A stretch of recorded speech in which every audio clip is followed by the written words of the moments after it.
loves this country the way I do. And if you give him a chance, if you do a little homework on him, he's not a career politician. That's why you should consider him. The people have screwed up this country for the last 200 years. They've mainly been lawyers. Dr. Shiva is an inventor, as a scientist. He's created many jobs. And he really doesn't need this. He's doing this out of love of his country. He wants to help fix this country. Hi, I'm Natalie, and I just saw Shiva speak tonight. It's my first time seeing him speak. I'm new to the state, but I love his message on improving the immune system, and he's got a great plan, and I really hope that he takes over this state and really moves and shakes things. That's what we need. I support those who support themselves. I vote for those who give me the best opportunity to do so. How you doing, guys? Just want to let you know, I am one of the most selfish, self-seeking, self-centered persons in the world. I don't go out and get signatures from people. I don't go out and invest myself in people, politics. I don't do that. I never have. But for this man right here, I have, and that says a lot for my, Also, I listen to a lot of conspiracy theories. I listen to a lot of podcasts. The way that I came across Shiva was I listened to Tinfoil Hat, and I was intrigued. I didn't even know about this man. When I found out about this man, I was 100% behind him. Like I said, I am a selfish human being by nature. But for this man, I will do just about anything politically for this guy. I believe in what he stands for. I'm behind him 100%. Hi everybody, we're here in South Boston. We're excited to be here. We're at Whitey's Pub, and we want to say thank you to Danny, and we also are here, we want to introduce Donnie Palmer, who is a heavyweight champion, and he's going to be introducing Dr. Shiva.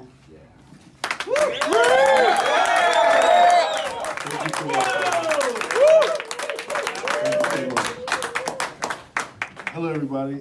My name is, like she said, my name is Donnie Palmer. I'm a Boston resident, born and raised Army veteran.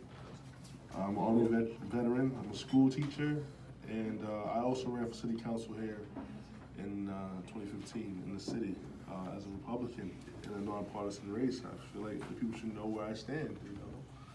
I think right now we're in some really hard times with this whole political race that's going on. People are not who they say they are. People are lying to people, and parties aren't the real parties, and what I want to do is I want to introduce a guy that I think is amazing for the Republican Party. Right now, I'm a Republican, but the Republicans Party, not the party that I, joined a while back. We need to bring this party back. Yeah. And that's the only way we're gonna have a better Massachusetts and a better America if we get people that care about this party, and that care about the people, like Dr. Shiva. We need to get him over here on this mic, and we need to get you guys to come out and vote for him and listen to him. Do your research on him. He's a doctor from MIT. He's really bright, and he's of color. He's a minority like me. And I just want to pass this mic over to Dr. Shiva.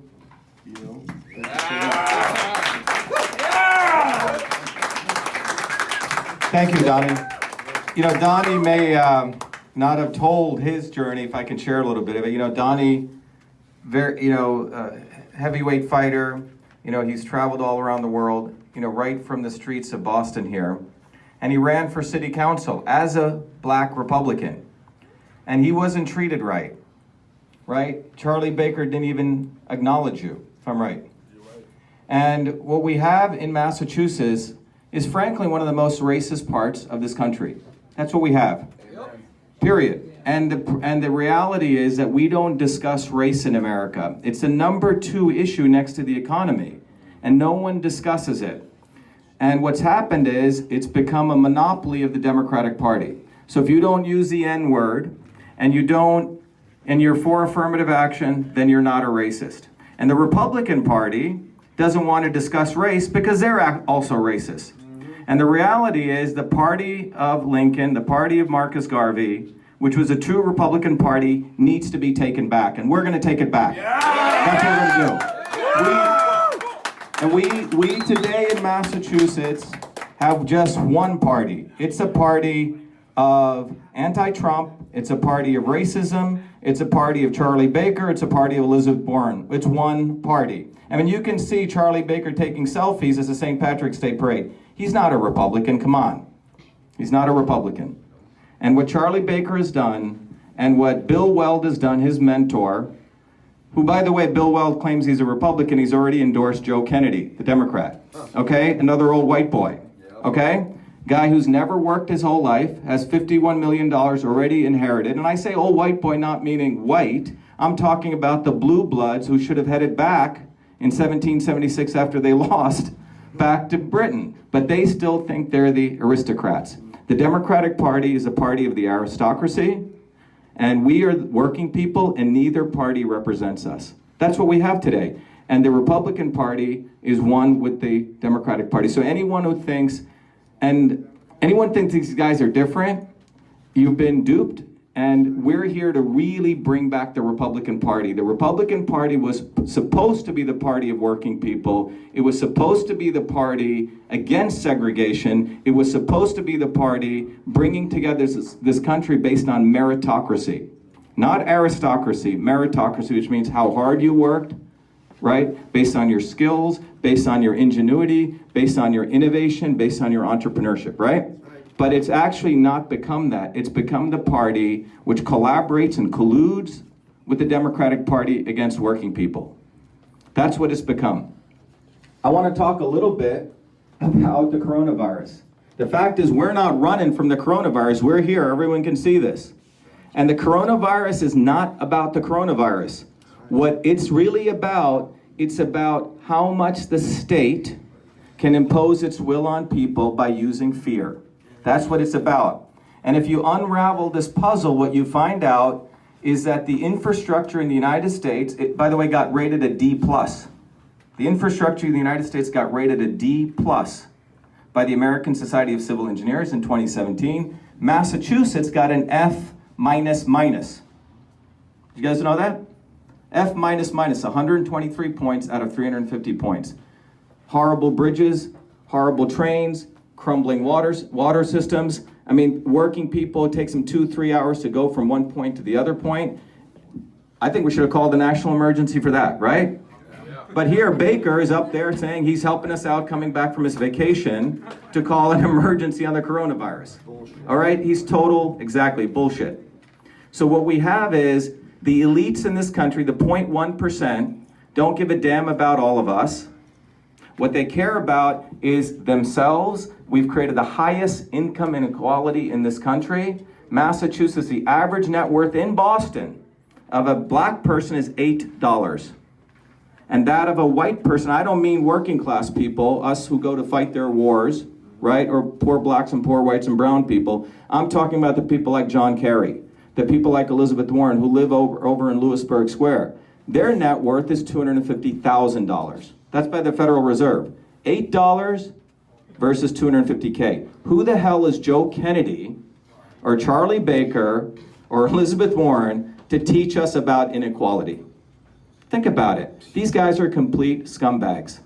And it's time we realize what they are. They are parasites. They don't produce anything. They want to use us like the old slave masters did or the old feudal lords did. You know, in the feudal times, they took 30%. They give us some land, you know, they took 30%. Well, now they take about 60%. Okay? That's what we have. So it's time people realize that whether you're black or white or brown or color, the elites are the ones who are the most racist. They're the ones who want us fighting against each other. They want to create race and schisms. That's why Elizabeth Warren is the biggest racist. She used race to wheedle her way into a position. We hit her hard. If you remember that, we ran the campaign, only the real Indian can defeat the fake Indian. That's right. Charlie Baker said, don't do that. We did it. That's why she only got 7 votes in this 7 cities in this presidential election. It was because of Richard, it was because of Frank, it was because of Michelle, it was because of Amy, it was because of everyone in this room. We went on the ground, put those huge signs up. Do you guys see them? Yeah. Remember them? 4x8 signs, only the real Indian can defeat the fake Indian. And we weren't talking about race, we were talking about integrity. We're talking about a person who is, frankly, talks all this, as Donnie said, they talk one thing, but they do something different. Do they really think we're that freaking stupid? Come on, guys, are we going to take this anymore? No! We're not going to take this anymore, right? It's about time we realize that we actually have choices. We don't need to vote for lawyer lobbyists anymore. The 3 guys that I'm running against right now, Ed Markey, lawyer, 50 years in Congress. Joe Kennedy, a nice little silver spoon lawyer. Brown and Nichols private school, Mama and Papa paid for him, then he got to go to Harvard Law School, then he got a nice job on the Cape as an assistant district attorney, and now he thinks the US Senate is his seat to own. You see what I'm saying? How is this different than King George? How is this any different, guys? Do they think that we're their servants?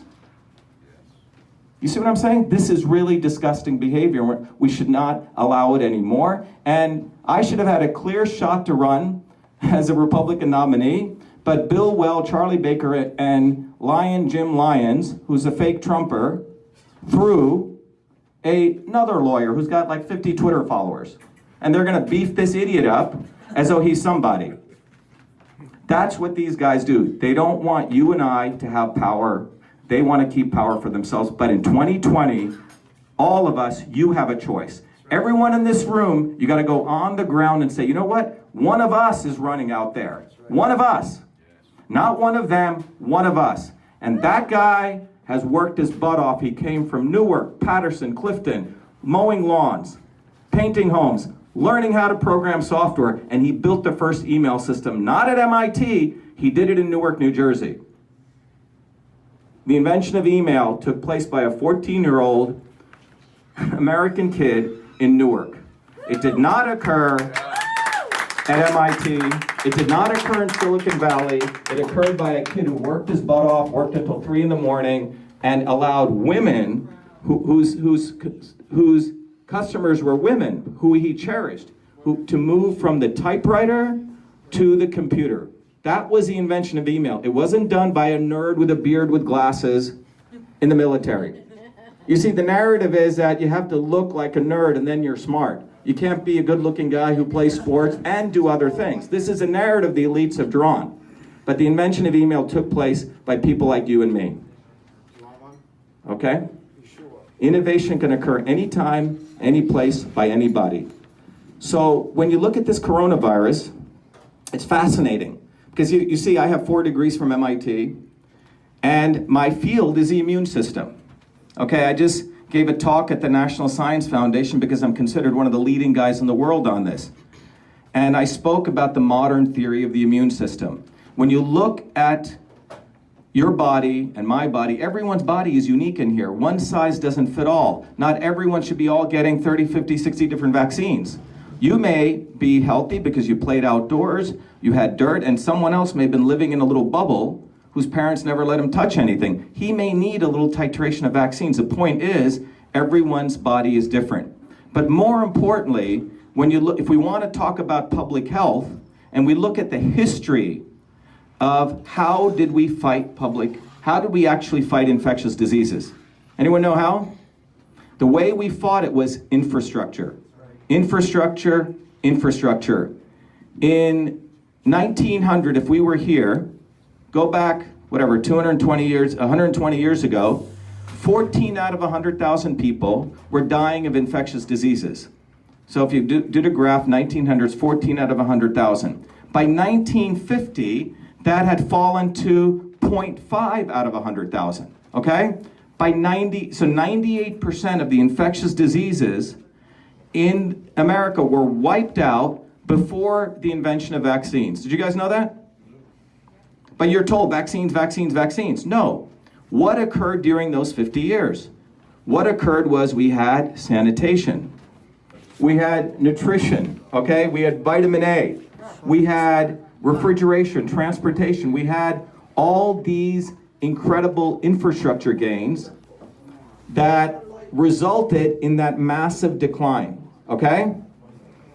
And how did we get that? In the late 1800s in this country, we had massive workers' movements, okay? Workers' movements where working people rose up and they said, we're not taking this anymore, and they demanded that infrastructure. So the people in power didn't give them this infrastructure. This infrastructure came from militant movements on the ground. People gathered, they rallied, they got together. This wasn't communist, this was people like Frank, an electrician, plumbers, sanitation workers, electricians, engineers. Why did we rise up? Why did we rise up? What's that? Why did we rise up? For better wages, better work. Better wages, better working conditions, eliminating child labor. Conditions. Exactly, better sanitation conditions. That's what we rose up for. And that's right, he's got it. So that resulted in this massive drop in infectious diseases and increase in infrastructure, okay? That's how we got rid of infectious diseases. Today what we have is we have horrible infrastructure, right? F minus for Massachusetts in infrastructure. And the elites in this country do not know how to solve the infrastructure problem. You know why? Why? Why? The reason they can't solve the infrastructure problem is because of corruption. If you look at infrastructure and corruption, they go together. In Massachusetts, got an F minus in infrastructure, but the American Society of Civil Engineers, and a D plus in corruption. We live in one of the most top 10 corrupt states in the entire country. So what's happened is the politicians can't fix a problem because by the time you build a bridge, it takes 10 years to even start the project. That's the reality. China's building them in 2 years. Germany in 2 years. Canada in 2 years. We have infrastructure in this country that's about 100 years old. So that's why we have dirty water, dirty food, and dirty air. They can't solve that. That's why 1 out of 5 kids in the United States has a mental disorder health issue. 54% of kids in this country have autoimmune diseases. We are absolutely killing our children with the health issue. That's what's going on. Dirty water, dirty food, dirty air. That is what Charlie Baker has delivered. He's a criminal. He's delivered all those 3 things and he's calling a state of emergency on this. Why did he call a state of emergency when he got an F minus? Think about it. So what these guys do is they create fake problems, fake solutions to distract us. This coronavirus is not about mass destruction, it's about mass distraction. It's mass distraction. That's what it is. It's about distracting us, telling us to stay home, not interact, not have rallies. They surely don't want Trump to have any more rallies, right? And Bernie and Biden cancel their rallies because no one shows up to their rallies. It doesn't matter, okay? But the opportunity we have is to start putting people in power who are one of us, okay? It's up to us. We can't be victims anymore. Everyone here has a choice. We got to stop voting for these lawyer lobbyist scumbags. Remember, by the way, you shouldn't have to get a law degree to be a lawyer. Everyone should be able to be lawyers. That entire field should be taken away. It's not that difficult to be a lawyer, okay? It's the only business I know where they say, look, you got to give me $50,000. I don't know how you're going to make it, but you got to give me a retainer. You don't do that when you're an electrician, right? All of us have to deliver, we don't get paid. These are the only guys who get paid without having to do any work. And they carry the title called Esquire, which is a title of nobility. Do you guys know that? Fuck titles of nobility. Exactly. It was a title above gentleman and below knight. So we live, 60% of the Congress is lawyers, very few working people. So what we have in 2020 is to elect one of you. And the goal is we need people who know how to look at a problem, solve it, not impose fear, really come up with solutions. That's what you deserve, I deserve. But it's really going to be up to everyone in this room. We got to get on the ground, screw mainstream media, screw the existing academia. They don't care about us people anymore. They don't. And if you think they do, you're frankly highly mistaken. So in closing, I want to say there's really 2 viruses that are the real virus. One of them is called, you've heard of COVID-19, right? Coronavirus. That's not the virus. The real virus is BS MSM 20. Okay? And BS SCI 20. Bullshit mainstream media 2020 and bullshit science 2020. Those institutions like MIT and Harvard, 80% of them, at least 2/3 of those professors should be in jail. That's right. They're criminals. They do not work for you, they do not work for me, they work for themselves, they're egomaniacs, and it's about grant money, grant money, grant money. And the mainstream media, be it Tucker Carlson, be it CNN, they're all master grifters, okay? They watch which way the wind blows, and they just say enough. But they will not say what you're hearing here today, that if you want to really solve health, it's up to us. We got to decentralize healthcare to how we work, you know, how we want to take care of our own health. So when it comes to coronavirus, there's 2 ways we solve it. Number 1, everyone here should start studying about how your body works, okay? Vitamin A, vitamin D, vitamin C. These are how you protect your body, so your body has a natural positive immune system. The average median age of people dying from the coronavirus is 81.4 years old, okay? Not everyone's dying from this. So this is a great opportunity to say, hey, how do I take care of my immune system? What should I do, right? What foods do I eat? Am I gonna eat crap all day? The other piece that will lead to is, why the hell do I have dirty water? Why the hell do I allow Monsanto to destroy my soil, right? Why the hell do we allow the Paris Accords to take place, which allows China to double their pollution from 11 billion carbon metric tons to 22? So we gotta start becoming responsible citizens. I'm gonna take care of my health, but you freaking Charlie Baker, don't be telling me that you got an F and you're helping me taking vacation and imposing a state of emergency. It's bullshit, okay? Total bullshit, and it's time that we as working people took back this country. It's our country, it's not their country. It's not their country, it's our country. It's supposed to be by the people, by the way, working people. Not parasites, not lawyers and lobbyists, people who work for a living. So anyway, we have an amazing opportunity, guys. We have a golden future if we decide that we want it, okay?